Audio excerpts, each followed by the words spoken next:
Hola a todos, bienvenidos a mi primer video de YouTube, donde hablaremos acerca de los lípidos. Si alguna vez te has preguntado qué son los lípidos, por qué son importantes y cómo funcionan en nuestro cuerpo, has llegado al lugar correcto. Para que tengas una idea de lo que hablaremos en el video de hoy, te muestro a continuación una lista de contenidos. Entonces, tenemos como punto 1 las generalidades, donde tocaremos un poco de la historia, la formación, la clasificación, función y también qué son los lípidos dietarios.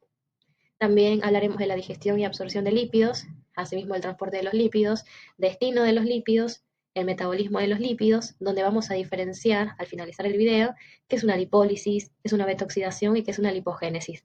Porque sí, lipólisis y lipogénesis suena parecido, pero realmente no es lo mismo.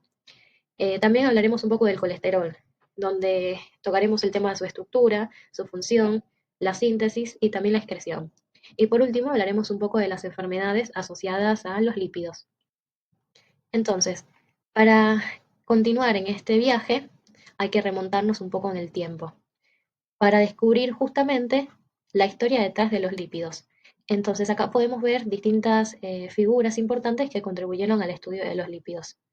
Entonces, la historia de los lípidos es tan rica y compleja como las moléculas mismas. Mucho antes de que tuvieran el nombre unificado de lípidos, ya se habían descubierto otras estructuras claves que conforman este gran grupo. Por ejemplo, tenemos el colesterol, ¿sí? El colesterol, como lo conocemos hoy en día, no tenía este nombre desde un inicio, sino que se llamaba colesterina. La colesterina fue aislada a partir de aislar prácticamente lo que serían cálculos biliares, y es ahí donde se descubrió esta colesterina. Y esto debido a un científico, a un químico, que fue Michel Eugene. Esto en 1816. Entonces, si nos ponemos a pensar, estamos en el 2025, ¿no? En ese tiempo, hasta la actualidad, han pasado más de 200 años. Entonces, también a medida que avanza la ciencia, también se habla un poco de los esteres de colesterol, que hoy en día nosotros conocemos que es una manera de almacenar el colesterol en nuestro cuerpo, pero estos ésteres de colesterol recién fueron aislados en 1871 por Alexandro Borodin, quien fue un compositor y también químico ruso. Después tenemos la llegada unificación en 1923, gracias a un farmacólogo francés quien era, Gabriel Bertrand, que propuso el nombre para todas estas moléculas que ahora consideramos lípidos.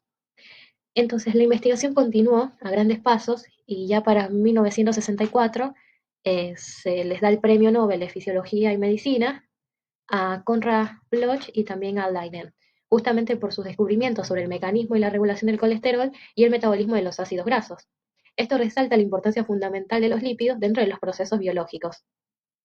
Otro hito crucial dentro de la comprensión de los lípidos y su función fue en 1972, cuando Singer y Nicholson propusieron el famoso modelo del mosaico fluido. Entonces, este modelo ya establecía el hecho de reconocer la función de los fosfolípidos, porque los fosfolípidos representaban acá la base estructural de las membranas celulares, que están organizadas en una bicapa fluida. Esto cambió radicalmente la manera de entender cómo funcionan las células. Y obviamente no nos tenemos que olvidar de los descubrimientos más recientes, como por ejemplo el descubrimiento de la función de los lípidos de la grasa parda en la termogénesis en la vida adulta. Fue un hallazgo, de hecho, muy importante en el 2009. Entonces, este descubrimiento demostró que la grasa parda no solo se encontraba en los recién nacidos, sino que también en los adultos, obviamente en menor cantidad. ¿Qué quiere decir de que sea fundamental para la termogénesis? Quiere decir que es importante para la producción de calor. Ahora, a partir de esto se conoce un poco más del tejido adiposo blanco y tejido adiposo pardo. El tejido adiposo blanco lo que se encarga es de almacenar estos triglicéridos, almacena la energía, y el pardo realiza el proceso de termogénesis. Entonces, en esta línea de tiempo no pude considerar otros hallazgos, pero es verdad que hubieron muchísimos más cambios, así que los invito a indagar un poco más de esto. Ahora, para esto tenemos que hablar de qué son los lípidos exactamente. Los lípidos son un grupo diverso de biomoléculas que tienen una característica fundamental, y es que son insolubles en agua, es decir, que no se pueden mezclar. Sin embargo, son solubles a solventes orgánicos, como por ejemplo el alcohol. Además de estas propiedades, los lípidos también poseen un bajo peso molecular y además también tienen un alto contenido calórico, que es de aproximadamente 9 o 9,3 kilocalorías por gramo. Por ende, para que nos demos una idea, los carbohidratos y las proteínas aportan alrededor del aportan alrededor de 4 kilocalorías por gramo, ¿sí? Entonces, esto los convierte en una fuente de energía muy eficiente para nuestro cuerpo, comparado con los 9 que aportan los lípidos, ¿no? Entonces, de hecho, los lípidos representan el 30-35% del valor calórico total de la dieta de un individuo adulto. Ojo, esto no significa que debamos comer un montón de grasa, sino que hay que reconocer que son una parte esencial de una dieta equilibrada. Ahora, en esta diapositiva también tenemos la clasificación de los lípidos. Estos lípidos se van a clasificar en los saponificables y también tenemos los insaponificables. Los lípidos saponificables son aquellos que contienen ácidos grasos en su estructura y pueden formar jabones mediante un proceso conocido como saponificación. Dentro de este grupo tenemos dos categorías. Tenemos los simples y los lípidos compuestos. Los lípidos simples están formados únicamente por ácido graso y también por un alcohol. Los ejemplos más conocidos son los triglicéridos, que es la manera en la que nosotros almacenamos las grasas en nuestro cuerpo, y también, por ejemplo, las ceras. Algo importante a reconocer es que estos lípidos simples están formados por carbono, hidrógeno y oxígeno. Ahí, entre paréntesis, tenemos la palabra CHO, ¿no? Por otra parte, tenemos también los lípidos compuestos.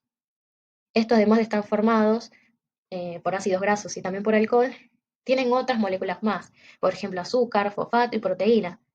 Entonces acá encontramos, por ejemplo, los fosfolípidos, que son fundamentales para las membranas plasmáticas, como lo veníamos hablando, y también los glucosilfosfolípidos. Entonces decimos que estos compuestos, estos lípidos compuestos, están formados por carbono, hidrógeno, oxígeno, nitrógeno, fósforo y azufre. Asimismo, tenemos los lípidos insaponificables, ¿no? Entonces, son estos los que no contienen ácidos grasos, es decir, que no van a poder saponificarse. A pesar de no tener ácidos grasos, son de igual de importantes y dentro de estos tenemos, por ejemplo, eh, las las hormonas sexuales que derivan de esteroides, este esteroide deriva del colesterol, de hecho. También tenemos las vitaminas liposolubles, como la A, la D, la E y la K. Tenemos los eicosanoides, como por ejemplo la prostaglandina, los tromboxanos, que participan en procesos de inflamación y también de coagulación sanguínea, ¿no? Entonces, para continuar, una vez aclarado esto, hay que definir qué son los ácidos grasos. Entonces, como podemos ver en esta diapositiva, los ácidos grasos son uno de los componentes fundamentales de los lípidos. Están formados por cadenas hidrocarbonadas que tienen un grupo carboxilo en un extremo, como lo vemos en la imagen. Entonces, si miramos bien de cerca, vemos que está el grupo carboxilo, donde tenemos el oxígeno doblemente enlazado a un carbono y otro oxígeno enlazado de manera simple al mismo carbono, que a su vez va a estar unido al hidrógeno. Entonces, también tenemos la cadena hidrocarbonada, que es simplemente una secuencia de carbonos y de muchos, y bueno, secuencia de muchos carbonos y también de muchos hidrógenos. Una de las características importantes es que los ácidos grasos pueden ser saturados y también pueden ser insaturados. Y esto depende de la presencia de dobles enlaces entre los átomos de carbono. En la imagen está claro que tenemos ahí los ácidos grasos saturados y los ácidos grasos insaturados, ¿no? Entonces los saturados, tenemos en la imagen el ácido esteárico. Este no tiene ningún doble enlace en su estructura de carbono, es decir, que todos los carbonos están saturados con hidrógeno. Esto hace que sus cadenas sean rectas y que puedan empaquetarse de forma más compacta, y esto es lo que les da esa consistencia sólida a temperatura ambiente, como por ejemplo la manteca, que es sólida a temperatura ambiente, ¿no? Y que la manteca está formada por un montón de ácidos grasos saturados. Por otra parte, tenemos los ácidos grasos insaturados, vemos en la imagen, estos se caracterizan por tener uno o más dobles enlaces. Si tienen un solo doble enlace, les llamamos monoinsaturados, pero si tienen más de dobles enlaces, son poliinsaturados, como por ejemplo el omega 3 y el omega 6. Estos dobles enlaces introducen quiebres en la cadena, lo que impide que se empaqueten tan densamente y por eso suelen ser líquidos a temperatura ambiente, por ejemplo los aceites vegetales. Entonces, dentro de los insaturados podemos hablar de configuraciones, porque no es lo mismo una configuración cis y una configuración trans. Entonces, acá en esta imagen de la derecha tenemos el ácido oleico cis, que es el que se encuentra de forma natural en los alimentos, y vemos que sus hidrógenos en el doble enlace están del mismo lado, ¿no? Lo que crea justamente ese quiebre que venía mencionando, y este quiebre eh, le da justamente la característica que veníamos recalcando anteriormente. Ahora, en cambio, el ácido graso trans, tenemos el ácido oleico trans, que vemos en la imagen, tiene los hidrógenos del lado opuesto, es decir, el lado opuesto a este doble enlace, ¿no? Esto hace que sean más rectos y parecidos a los saturados con respecto a su empaquetamiento. Una vez aclarado esto, pasemos a qué son los triglicéridos, ¿no? Bueno, los triglicéridos también son conocidos como triacilglicéridos o también como TAC. Estos son los lípidos más abundantes en nuestra dieta y también en nuestro cuerpo.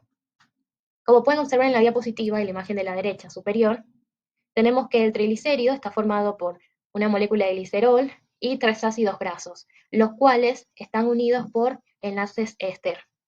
Entonces el glicerol es un alcohol de 3 carbonos, ¿sí? Y cada uno de estos carbonos se une a un ácido graso y esta unión implica la pérdida de 3 moléculas de agua, lo que se conoce como una reacción de deshidratación. Entonces, los triglicéridos son nuestra principal forma de almacenamiento de energía a largo plazo. Donde se almacenan en el tejido adiposo blanco, ¿sí? Dentro de los adipocitos. Entonces, cuando nosotros consumimos más calorías de lo que necesitamos, el exceso se convierte en triglicéridos y se almacena en nuestra célula de tejido adiposo blanco, ¿no? Lo que venía recalcando.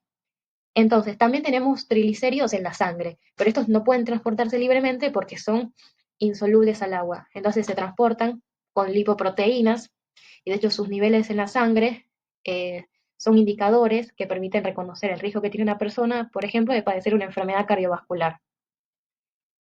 Ahora, también es importante hablar dónde encontramos estos triglicéridos, ¿no? Entonces acá vamos a hacer una pausa para hablar de los lípidos dietarios y retomar esto del tema de los triglicéridos.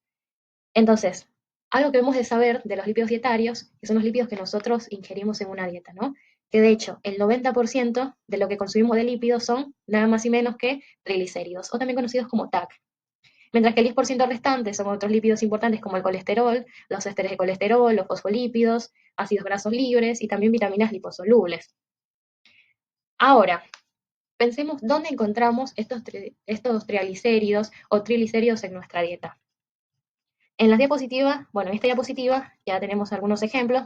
Por ejemplo, están las carnes grasas como el cerdo, el cordero, que son fuente importante de grasas saturadas. También los lácteos como la leche, queso, que tiene también grasa saturada. Alimentos procesados como las galletitas, también aceites vegetales, oliva, girasol, también el maíz y soja, que tienen una gran cantidad de ácidos grasos insaturados, del tipo monoinsaturado y también poliinsaturado.